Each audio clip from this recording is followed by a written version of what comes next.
What red flags should I never ignore on a rental application?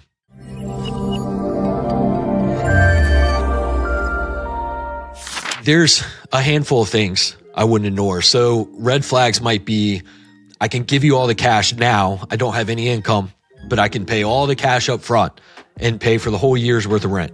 That sounds good to some landlords because they get paid up front, but it's not as good as it looks in real life. You got to watch out for that. That is a red flag to me. Inconsistent information. When you see mismatched dates, unverifiable landlords, pay stubs don't add up or don't match up, missing documentation, those things usually, I don't know if those are red flags, but those are definitely yellow flags that you need to investigate and look into and make sure it just wasn't a typo or an error or miscommunication. Definitely look into those and verify those. Red flags, prior evictions or unpaid landlord judgments. You should be able to see those on your screening reports. If you can't, you might be able to call former landlords with the approval of that tenant. You might need to get written approval before the landlords will share any information. Credit patterns that signal instability might not just be a low score, but it might be active collections, charge-offs, unpaid utilities, things like that.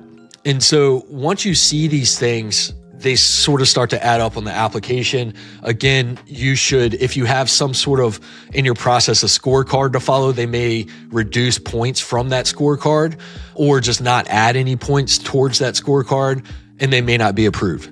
So then you're not really going off, these are red flags or yellow flags or what kind of judgment. You stick to a scorecard and make sure that it either adds a point, is neutral and doesn't add a point or doesn't reduce a point, or it reduces a point based on your scorecard, and then how do they add up in the end. And so there's a few different things on an application that might stand out. If you feel weird about it or you don't fully trust it, you need to look into it and investigate it. You would rather learn now and be able to have an honest conversation with the candidate now versus after they sign a lease.